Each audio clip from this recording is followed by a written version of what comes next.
Roy spent the night in the cave where Jake had first found him. He sat on the platform where the pod had been and held the fragment of crystal material in his hands. Slowly, more memories were returning, but they felt like scenes from someone else's life. He remembered floating in space during a massive battle, watching alien fleets tear each other apart. He remembered the moment when he realized that his mere presence was enough to stop the fighting. Not because of any weapons or technology, but because the aliens feared what he represented. The Guardian was never about power, Roy said to Jake, who had stayed with him through the night. It was about the idea of power.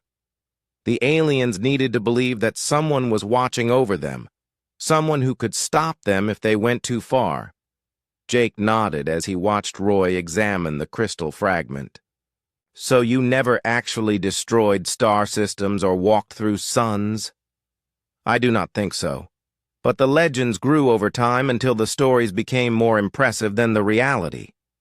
The aliens wanted a god, so they made me into one. As dawn broke, over the asteroid surface, Roy made his decision.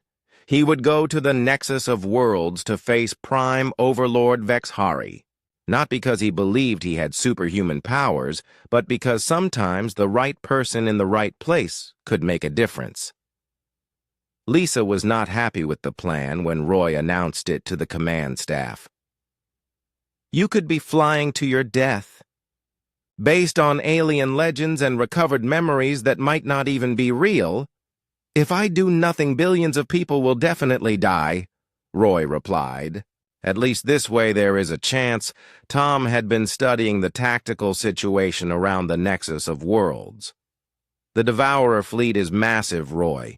Even if you had magical powers, I do not see how one person could stop them. Maybe I do not need to stop them.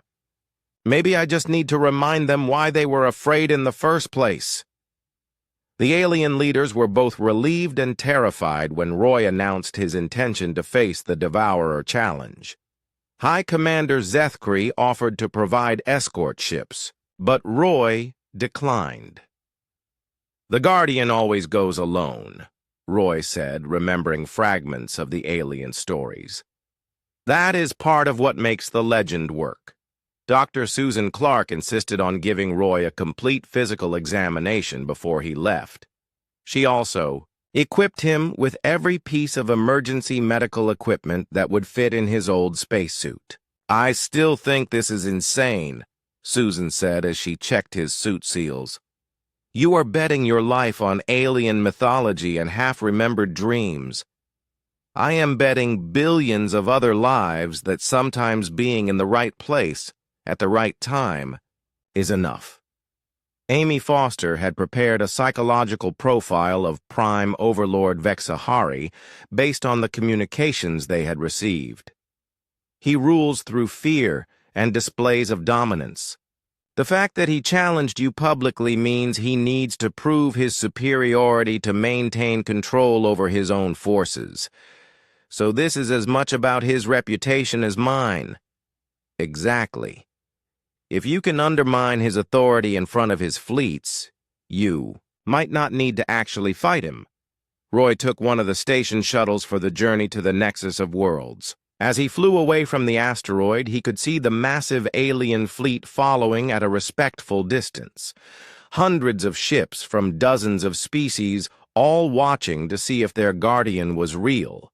The Nexus of Worlds was an ancient space station, built around a massive crystal formation that generated stable wormholes to other star systems. It had been neutral territory for thousands of years, but now it was surrounded by the dark ships of the Devourer Empire. As Roy approached the station, he could see that the Devourer fleet was even larger than the reports had suggested. Massive, biomechanical ships that looked like they had been grown rather than built. At the center of the formation was a vessel the size of a small moon that could only be the flagship of Prime Overlord Vexhari. Guardian, came the voice of the Devourer leader as Roy's shuttle entered the station docking bay. You have come to face judgment as the ancient laws require. My children hunger for the taste of your failure. Roy docked his shuttle and walked out onto the station platform. The Nexus of Worlds had been evacuated except for automated systems and the alien observers who would witness whatever happened next. Prime Overlord Vexhari was waiting in the central chamber.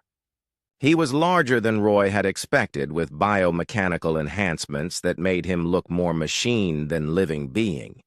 His 4 arms ended in claws that could easily tear through metal, and his eyes glowed with an inner fire. So the mighty Guardian comes to face me at last, Vexhari said in a voice like grinding gears. You are smaller than the legends claim. Legends tend to grow over time, Roy replied, trying to keep his voice steady. What exactly do you want from me? I want to prove that the age of the Guardian is over. That the compact you forced upon my people is no longer binding. When I defeat you here, my fleets will be free to harvest the core worlds without interference. Roy looked around the chamber and noticed that it was being broadcast to ships throughout the system. This confrontation was being watched by representatives of every major power in the galaxy. And if I refuse to fight you, then you admit weakness, and my victory is complete anyway. Either way, the compact of silence ends today. Roy realized that Vexhari was right. This was not really about fighting. It was about proving who had the authority to determine the fate of civilizations. The Devourer leader needed to defeat the Guardian publicly to legitimize his return from exile. Tell me about the original compact, Roy said. Remind me exactly what terms I set. Vexhari looked surprised by the question, but answered anyway. You decreed that the violent species would be exiled to the outer dark as long as the galaxy remained at peace. Any return to large-scale warfare would void the agreement and allow us to reclaim our territory. And has there been large-scale warfare? The current conflicts involve billions of casualties across multiple sectors. The compact is already broken. Guardian, I am simply claiming what is rightfully ours. Roy nodded as more memories became clear. I remember now. The compact was never about your exile. It was about giving the peaceful species a chance to grow strong enough to defend themselves. What do you mean? Roy activated his communicator so his words would be heard by all the fleets watching. The exile was temporary. A chance for civilizations to develop the strength and unity needed to face threats like the Devourer Empire. The real test was never whether I could stop you. It was whether they could stop you without me. Vexhari's eyes blazed with anger. You think these soft civilizations can stand against the Devourer fleets? Let us find out, Roy said. He turned to address the alien fleets directly. High Commander Zethkri, Ancient One Morden, Supreme Coordinator Ziltha, you have spent thousands of years preparing for this moment. Your civilizations are stronger now than they were during the Great Convergence War. You have the technology, the unity, and the numbers to defeat any threat. Guardian, what are you saying? Came Zethkri's voice over the communication system. I'm saying that you do not need a Guardian anymore. You never did. The galaxy is strong enough to protect itself if you work together. Prime Overlord Vexhari laughed with a sound like breaking metal. You admit your own weakness, Guardian. You cannot face me, so you hide behind others. I am not hiding, Roy said, calmly. I am stepping aside.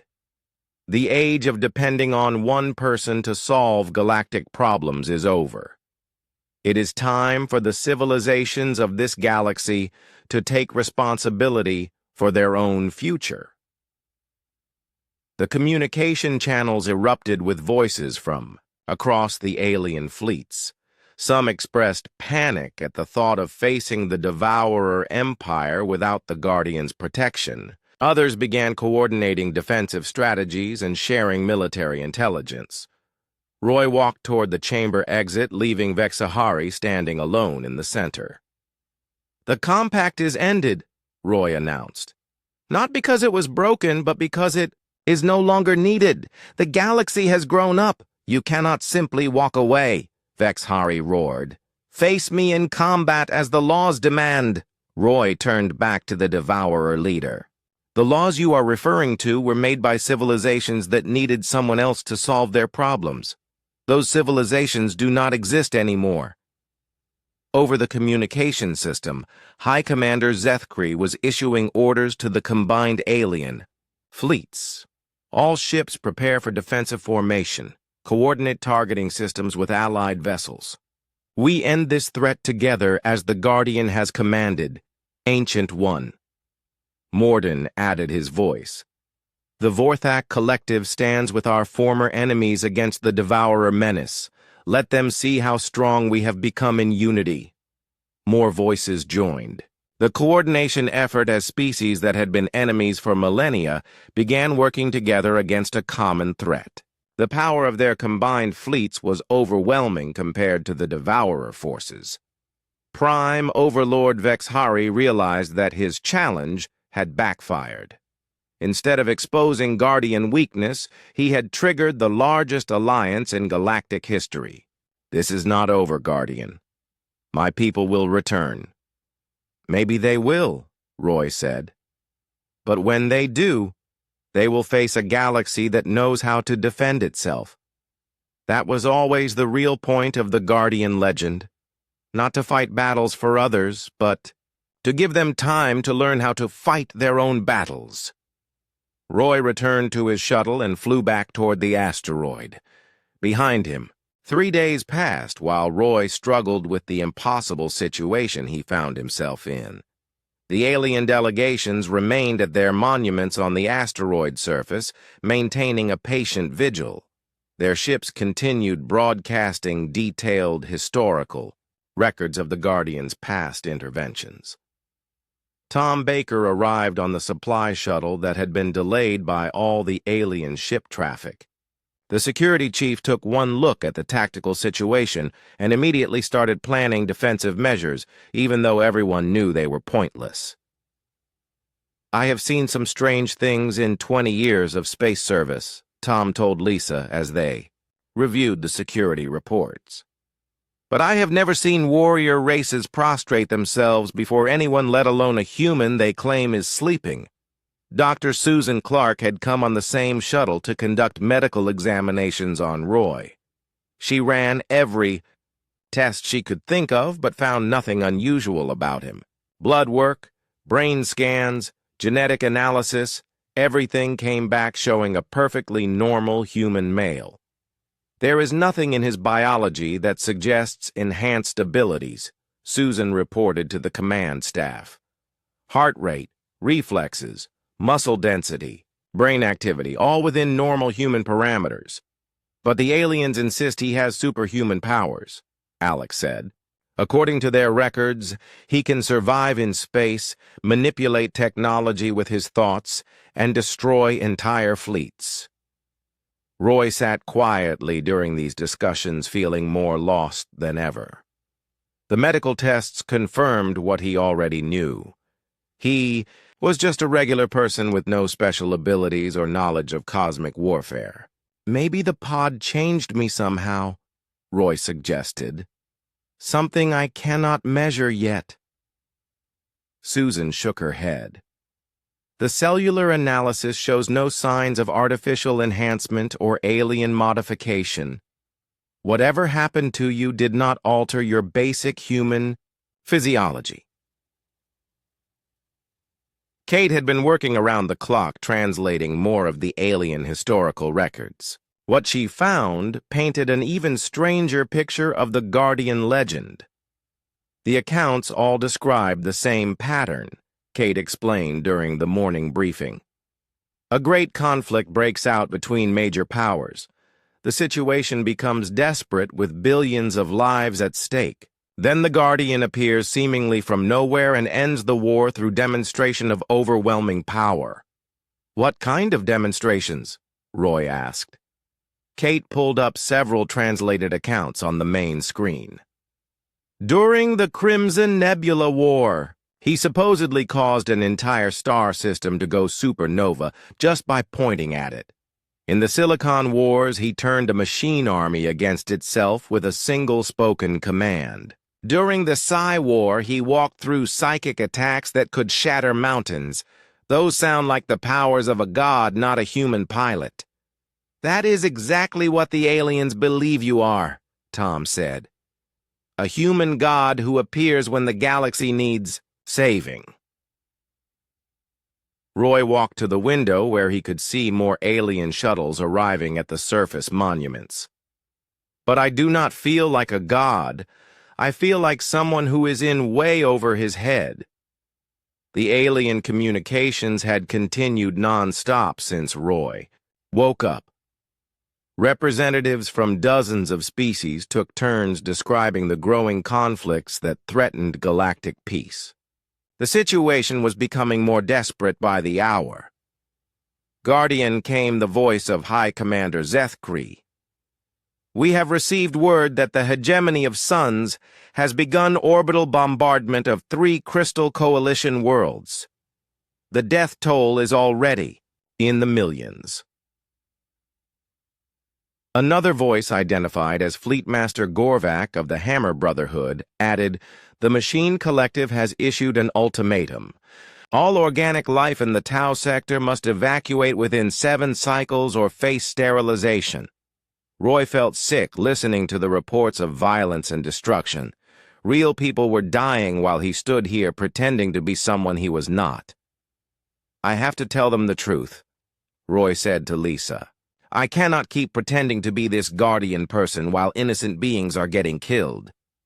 "What if telling them the truth makes things worse?" Lisa asked. "Right now, the fear of your power is keeping them from attacking each other. If they realize you are powerless, the whole galaxy could erupt into war." Dr. Amy Foster had arrived on a later shuttle to help analyze the psychological aspects of the situation. She had been studying the alien behavioral patterns and their religious devotion to the Guardian legend. "The belief in the Guardian has become central to their civilizations," Amy explained.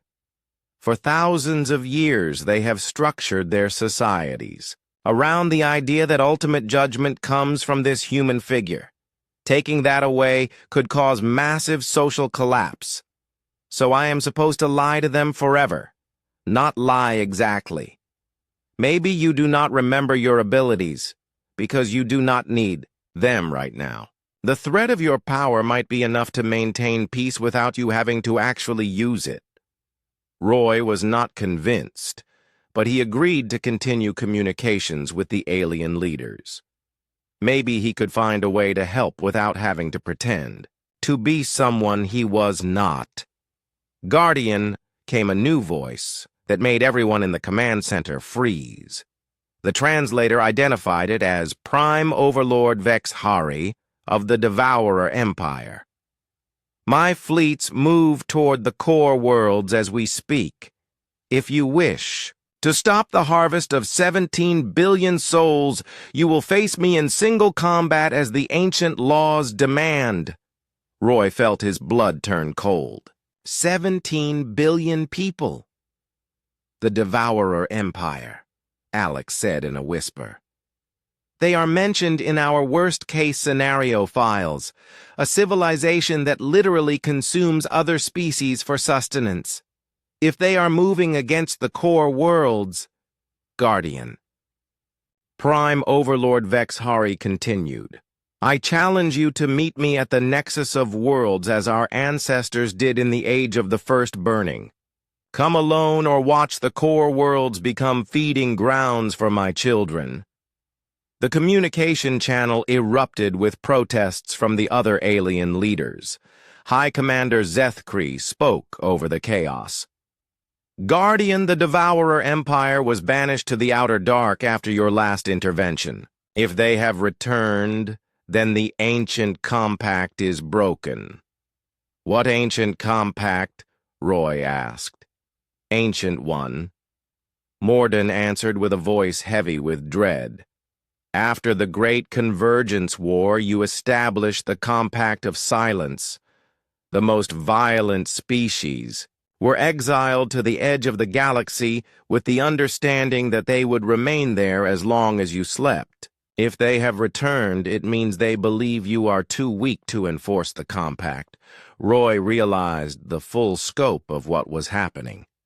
His awakening had not just attracted peaceful civilizations seeking guidance, it had also drawn out the most dangerous forces in the galaxy who wanted to test whether the Guardian was still powerful enough to stop them. How long do we have before the Devourer fleets reach the core worlds? Roy asked. Based on their transmission origin, they are still several days away, Kate calculated. But if they maintain their current speed... Guardian, interrupted Supreme Coordinator Zilitha. The other exile races are also stirring. The plague cult has emerged from the dead zone. The Star Reapers have been detected moving through forbidden space. Your awakening has broken the barriers that kept them contained. Roy sat down as the weight of billions of lives settled on his shoulders. Whether he was actually the Guardian or not did not matter anymore. The galaxy believed he was the only thing standing between civilization and chaos. What happens if I go to this nexus of worlds to face the Devourer leader? If you are truly the Guardian, then you will end their threat as you have before, High Commander Zethkri said. If you are not, then you will die, and the galaxy will burn Amy. Foster pulled Roy aside for a private conversation. You do not have to do this. There has to be another way to resolve these conflicts. 17 billion people. Amy, that is more than the entire population of Earth. I cannot just let them die, because I am afraid, but you are not responsible for saving everyone. You are just one person who got caught up in something beyond anyone's understanding. Roy looked out at the alien monuments where beings from across the galaxy waited for his decision. Maybe that is exactly what the real Guardian was. Just one person who found himself responsible for more than he could handle. Jake approached them with something in his hands. It was a piece of the dissolved pod material that he had collected from the cave. Roy, I think you should see this. The fragment was warm to the touch and seemed to pulse with the same energy they had detected from the pod. But now that Roy was holding it, the energy felt different. Familiar somehow, like a half-remembered song. I have been carrying this around since you woke up, Jake said. Every time I touch it, I get flashes of images. Battles in space, alien worlds, technology beyond. Anything we have ever seen. I think these are memories stored in the pod material. Roy took the fragment and immediately felt a shock of recognition. For just a moment he could see himself floating in the vacuum between star systems, facing down massive alien warships. The memory was vague but undeniably real. It is starting to come back, Roy said quietly. Not everything but pieces. I remember being in space without protection. I remember alien voices calling out in surrender. I remember feeling responsible for the survival of entire civilizations. So you really are the Guardian? Amy asked. Roy looked at the fragment of pod material glowing in his hands. I think I am about to find out. The alien ships were not attacking. Instead, they were repositioning themselves into what looked like a ceremonial formation. The largest vessels moved to the front, while smaller ships arranged themselves in perfect geometric patterns behind them. Kate Turner had been monitoring communications since the crisis began, and now her translation equipment was overwhelmed with incoming messages from the alien fleets. Most were in languages the computer had never encountered before, but the basic meaning was always the same. "They want to send representatives to meet with Roy," Kate reported to the command center. "Delegations from every major species are requesting permission to come aboard." Roy looked panicked at the idea. "I do not want to meet with anyone until I understand what is going on here. Why do they think I am this guardian person?" Alex had been studying the alien ship configurations and recognized several of the more distinctive designs. According to our historical records, some of these species have been at war with each other for thousands of years. The Zelkari Empire and the Vorthak Collective have been fighting since before humans developed spaceflight. "But they are working together now," Lisa observed. "Look at how their ships are positioned. Natural enemies are flying in formation like they are part of the same fleet." Danny was reviewing the tactical situation and did not like what he saw. "Even if they are not hostile right now, we are completely outgunned. One of those Zelkari battleships could destroy this entire asteroid without breaking a sweat." Through the station windows, they could see alien shuttles beginning to launch from the larger ships. Instead of approaching the station, they were heading for the monument sites on the asteroid's surface. "They are landing at those temples they built," Pete reported from the observation deck. "Looks like every species is sending someone." Roy walked to the window and watched the alien shuttles landing. Beings in elaborate robes and ceremonial armor were emerging and taking positions at the various monuments. All of them faced toward the station where Roy stood. "This is insane," Roy muttered. "I went to sleep as a test pilot and woke up as some kind of alien deity. There has to be an explanation." Kate was working with the translation computers to decode more of the alien messages when she discovered something interesting. "Commander, I am picking up what sounds like historical records being transmitted between the alien ships. They are sharing stories about someone called the Void Bringer." "The Void Bringer?" Roy asked. "That sounds ominous." Kate pulled up the translations on the main screen. According to these records, the Void Bringer was a human warrior who appeared during something called the Great Convergence War. He supposedly ended the conflict by defeating the combined fleets of all major powers single-handed. Alex read over the historical accounts with growing amazement. These stories describe someone who could walk through the vacuum of space without protection, destroy entire star systems with his bare hands, and command technology that bent the laws of physics. "That is definitely not me," Roy said firmly. "I can barely fix a broken coffee maker, let alone destroy star systems, but the alien historical records were detailed and consistent across multiple species.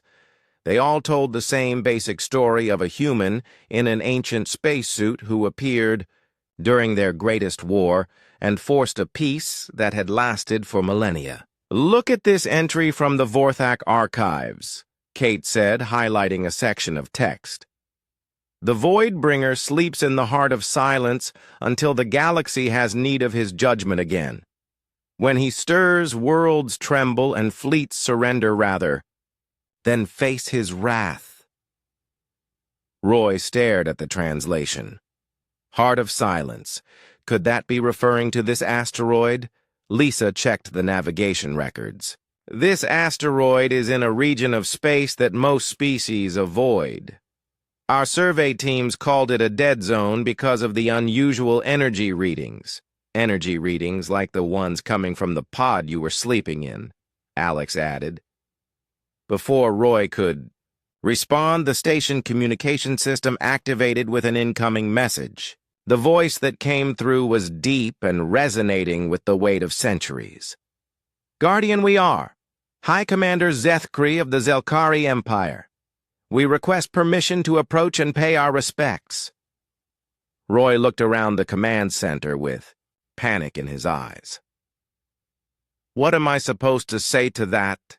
"Just be honest," Lisa suggested. "Tell them you do not remember anything and see how they respond." Roy activated the communication system with shaking hands. "This is Roy Mitchell. I am not sure I am who you think I am. I do not remember being a guardian or fighting any wars." There was a long pause before the alien commander responded. "Guardian, your humility is as we remember from the ancient records. The Voidbringer always claimed to be merely mortal, even as he performed miracles that saved our civilizations. I am telling you, I really do not remember any of this. The long sleep often affects memory, Guardian. That is why we have maintained the records of your great deeds.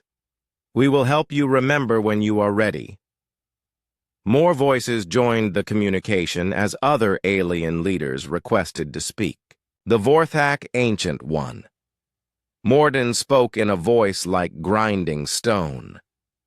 "Guardian, the peace you gave us has lasted 3,000 cycles, but new conflicts threaten the stability you created." "Conflicts?" Roy asked.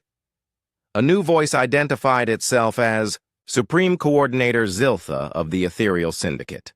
"3 sectors stand on the edge of total war, Guardian. We have maintained the peace as long as we could, but our peoples grow restless without your guidance." Roy sat down heavily as the implications hit him.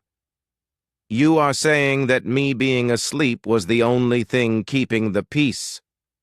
"Your rest allowed our civilizations to grow and prosper," High Commander Zeth Kree confirmed.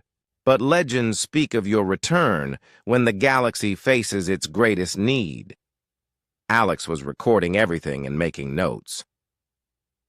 "Roy, I think what happened to you during that test flight created some kind of temporal anomaly. You may have been pulled forward and backward through time multiple times without knowing it. That would explain why the aliens have historical records of you, but you do not remember any of it," Kate added.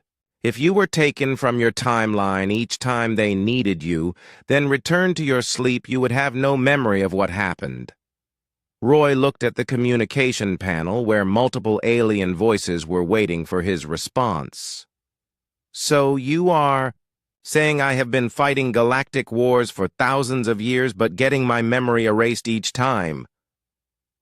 "It would explain why the pod technology is so advanced," Lisa said. "It was not human technology at all. Something was using you as an agent to maintain galactic peace." The alien communications continued with more species joining the conversation. Each one told similar stories of the Guardian appearing during their darkest hours and somehow ending conflicts that threatened to destroy entire civilizations. "Guardian," came a new voice identified as war singer Cleth of the Ravager clans. "My people remember when you stopped our great hunt across 17 worlds. You showed us mercy when we deserved only death. The Ravagers were going to exterminate every other species in their path," Alex whispered to Roy. "According to our files, they were the most violent civilization ever recorded. If you stopped them..." Roy activated the communication again. "How exactly did I stop you?" "You appeared in the void between our war moon and the Zelkari homeworld. No ship, no protection, just standing in space like it was solid ground. You spoke to our war chief mind to mind and showed him the emptiness that awaited if the hunt continued. You were floating in space without a suit. As you always do, Guardian. The void cannot touch one who has walked between the stars since the galaxy was young." Roy looked down at his hands. They seemed perfectly normal to him. "I do not feel like someone who can survive in space," but even as he spoke, strange things were happening around the station. Equipment near Roy was functioning, better than normal.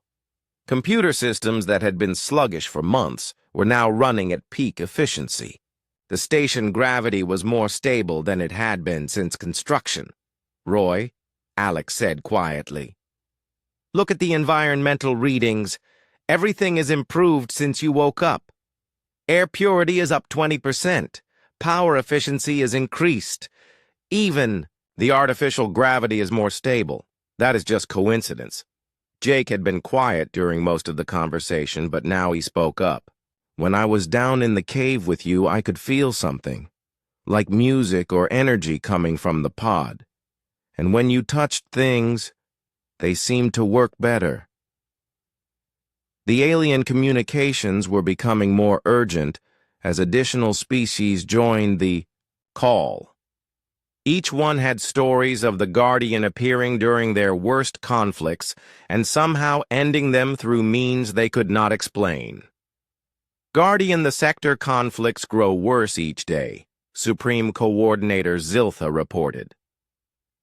The hegemony of Suns has declared war on the Crystal Coalitions. The Machine Collective threatens to sterilize 12 inhabited worlds. Without your intervention, billions will die. Roy felt the weight of responsibility settling on his shoulders. And you think I can stop all of this? You have done it before, Guardian. Many times, across many ages.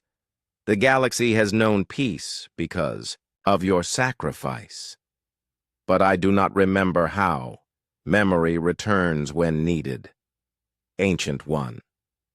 Mordun said, The Guardian sees what must be seen when the time comes. Roy stood up and walked to the window where he could see the alien. The morning of the 8th day brought new arrivals that made everyone on the station nervous. These ships were different from the others. Larger, more heavily armed, and they moved with the confidence of apex predators. Yet even these newcomers took their place in the growing circle around the asteroid and broadcast the same surrender message. Danny Rodriguez had been called in from the supply depot to handle station security. The Marine sergeant was not happy about being pulled from his regular duties, but orders were orders. He set up a defensive perimeter around the cave entrance even though he was not sure what they were defending against. This whole situation gives me the creeps, Danny told Lisa as they watched the main display. You have got warrior races out there that could turn this asteroid into dust, but instead they are sitting there like scared children.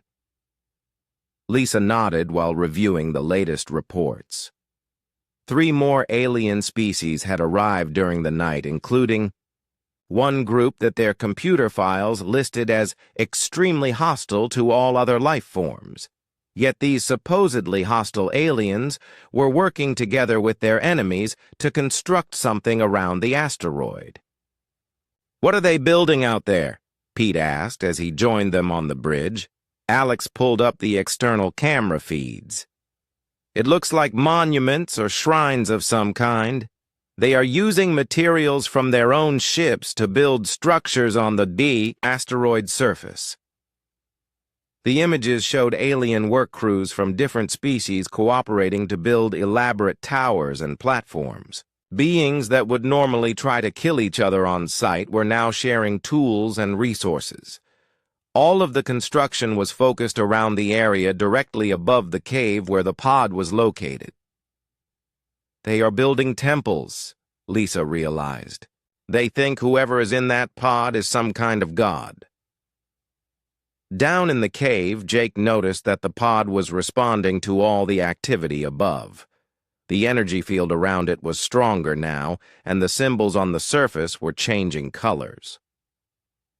New markings appeared and disappeared like the pod was trying to communicate. The person inside was definitely waking up. His eyes moved back and forth under closed lids, and sometimes his lips would move like he was trying to speak. Jake had started talking to him during his visits, hoping that a familiar human voice might help. The whole galaxy is here to see you wake up, Jake said during one of his cave visits. I really hope you know what you are supposed to do when that happens, because I sure do not.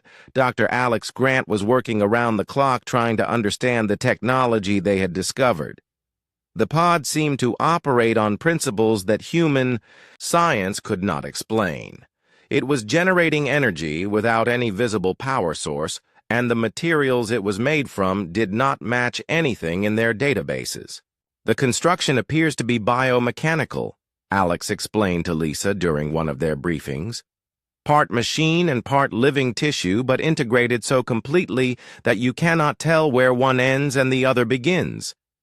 Could it be keeping him alive somehow? More than that. The life signs I am reading suggest this person should have aged decades while in there, but he looks exactly the same as when we found him. The pod is not just preserving him, it is maintaining him in some kind of temporal stasis. On the 10th day, the alien construction projects were completed. The asteroid surface now looked like a sacred site with towers, platforms, and walkways, all leading to the area above the cave. Alien delegations began arriving by shuttle to take positions at these monuments. Lisa watched through the cameras as beings from dozens of different species gathered on the surface. Some walked on two legs like humans, while others floated or crawled or moved in ways that defied easy description. All of them faced toward the cave location and waited. "Commander," came Danny's voice over the comm system. "You need to see this." Lisa hurried down to where Danny was stationed near the cave entrance. He pointed to his motion sensors, which were showing movement inside the cave even though no one was down there. "The pod is moving," Danny said. "Not much, but definitely shifting position."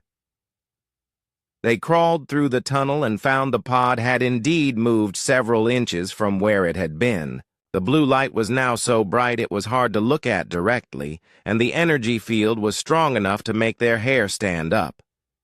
The person inside was clearly trying to wake up. His head moved from side to side, and his hands clenched and unclenched. For the first time since they found him, his eyes opened for just a moment before closing again. "Did you see that?" Jake whispered. "He looked right at me." "We need to clear this area," Danny said. "If he wakes up fully, we have no idea what might happen," but Jake refused to leave.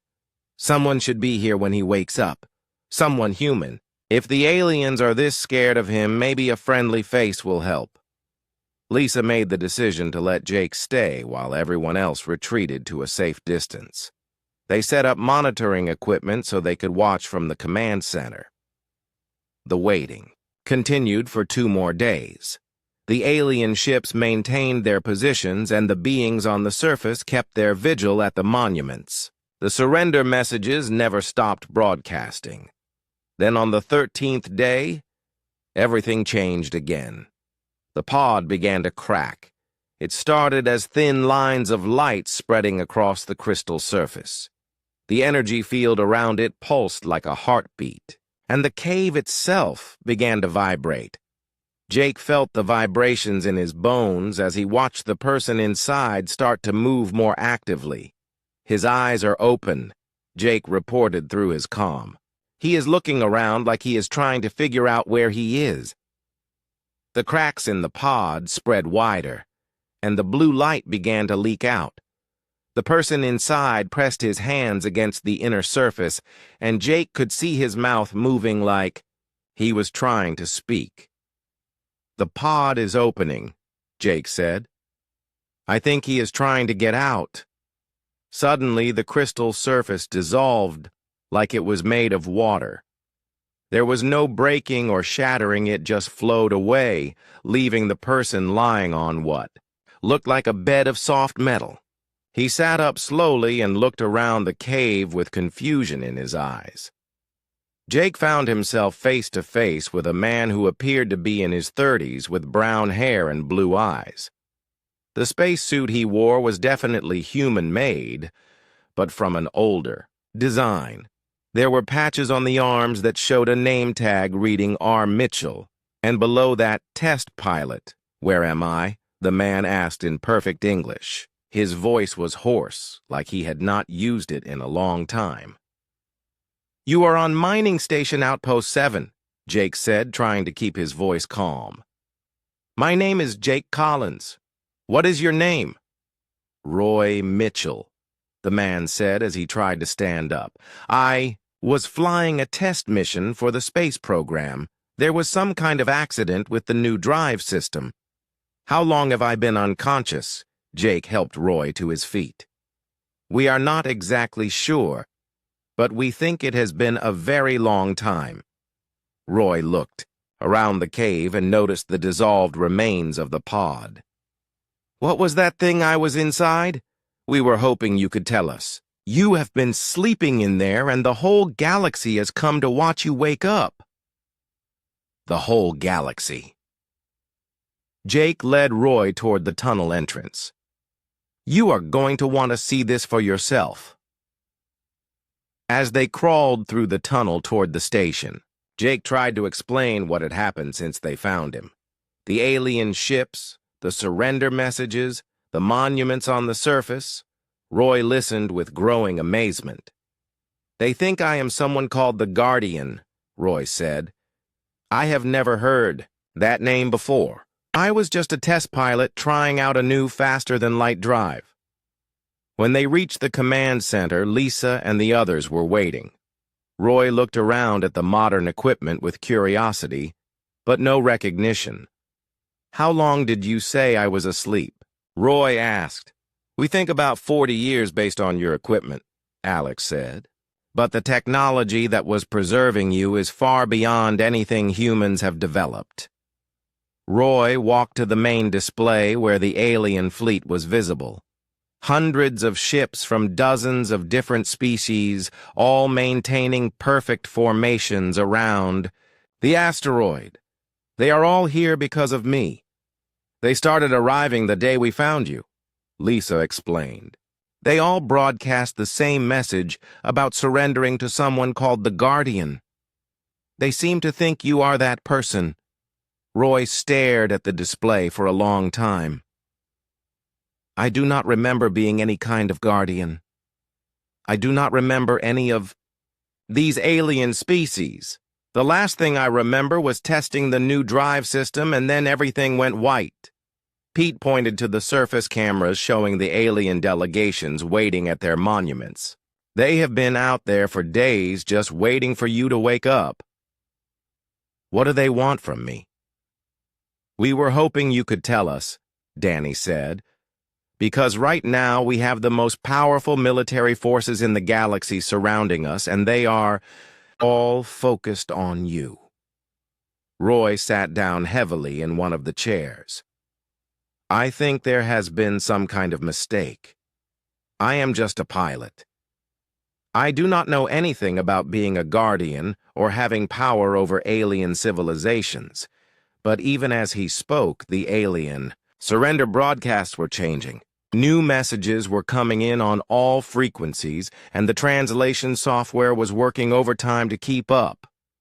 The Guardian has awakened. We await his judgment. Have mercy on your servants.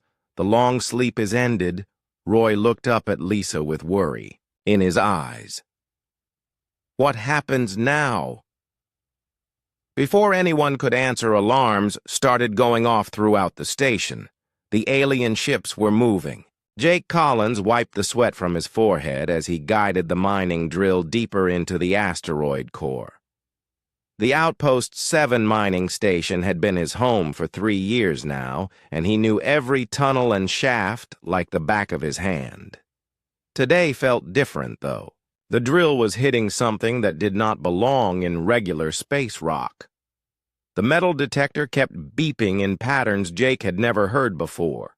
He stopped the drill and called over his shoulder to his partner. Hey, Pete, come look at this. Reading. Pete Johnson crawled through the narrow tunnel to where Jake was working. He looked at the scanner display and scratched his head. That is not iron or nickel. The computer does not even know what it is. Jake started the drill again, but moved it slowly this time. After another hour of careful work, they broke through into a small cave. The air that rushed out was warm and smelled like flowers, which was impossible this far out in space.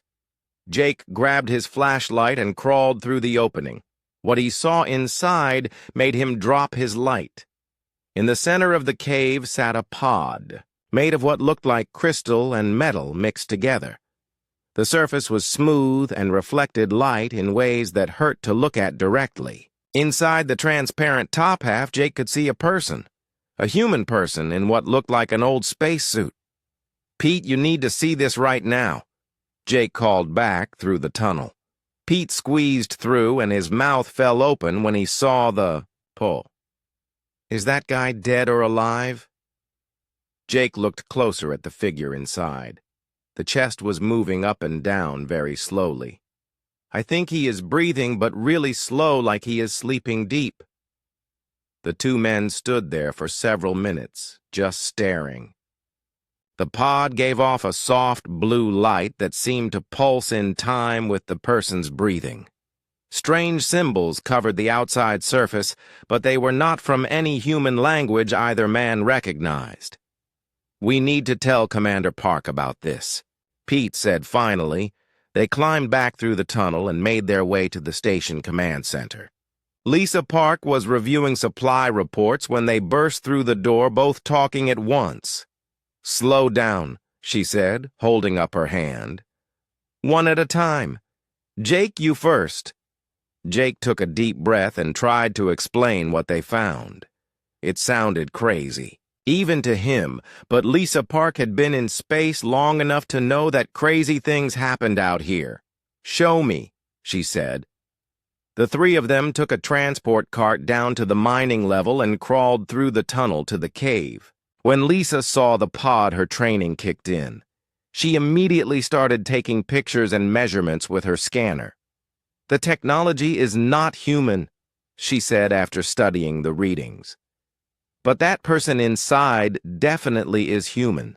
Male approximately. 30 years old, wearing what looks like an early model spacesuit from maybe 40 years ago." Jake pointed to symbols on the pod surface. "What do you think those markings mean?" Lisa shook her head. "I have never seen anything like them. We need to contact Earth and get some experts out here."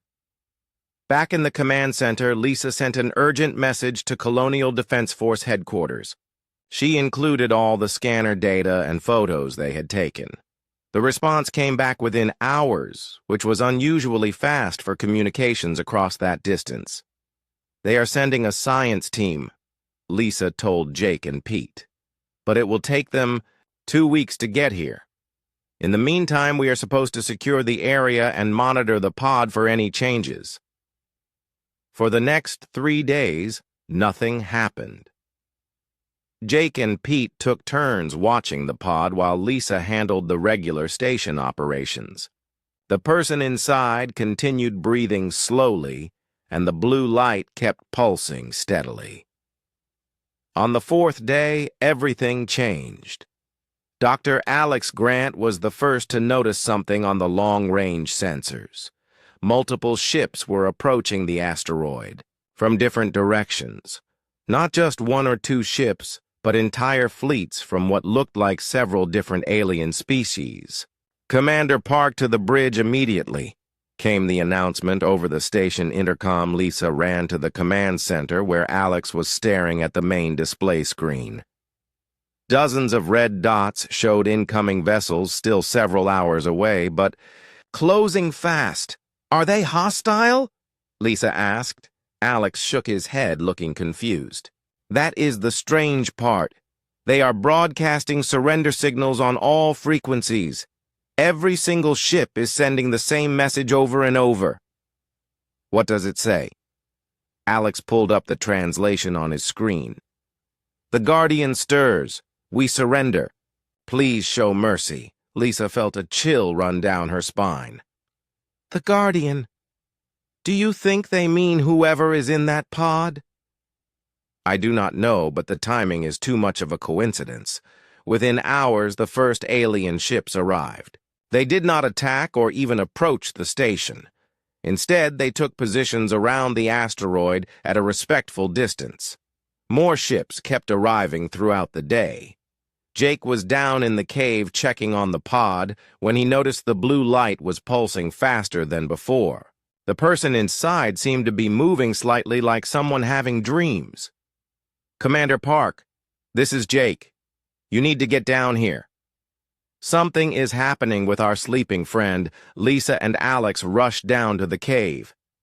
Sure enough, the pod was showing increased activity. The symbols on the surface were glowing brighter, and some kind of energy field was building up around it.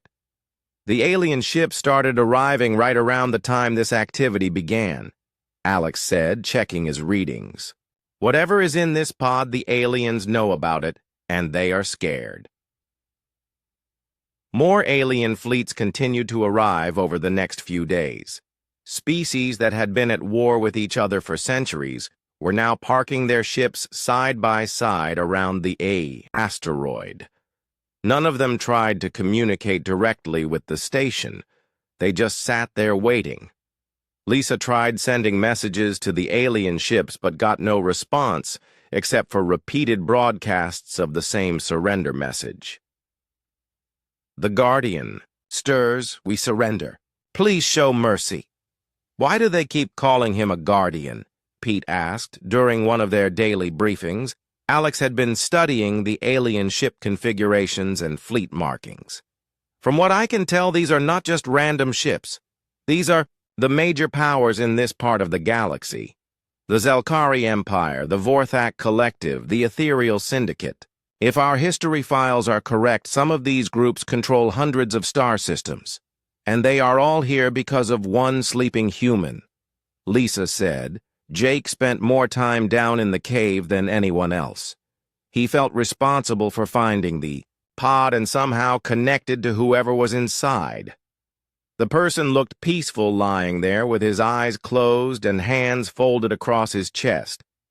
The old spacesuit had patches and wear marks that suggested it had seen a lot of use. "Who are you?" Jake whispered to the sleeping figure. "And why is half the galaxy scared of you?"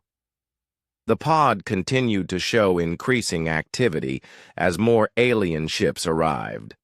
By the end of the first week, there were over 200 vessels of various sizes surrounding the asteroid. They maintained perfect formations and made no aggressive moves. Lisa received another message from Earth saying the science team was still 5 days away. She was not sure they had 5 days. The energy readings from the pod were climbing steadily, and some of the station equipment was starting to malfunction when taken too close to the cave. "Whatever is going to happen soon," Alex told her after reviewing the latest sensor data. "The pod is building up to something, and I do not think we can stop it even if we wanted to." That night, Jake could not sleep, so he went back down to check on the pod one more time. The blue light was now so bright it lit up the entire cave. The person inside was definitely moving more. His head turned slightly from side to side and his breathing had increased. Jake reached out to touch the pod surface but pulled his hand back when he felt the energy field around it. It was warm and seemed to pulse with life. For just a moment, he thought he heard something like music coming from inside the crystal. "Sleep well, friend," Jake said quietly. "When you wake up, you are going to have a lot of visitors waiting to meet you."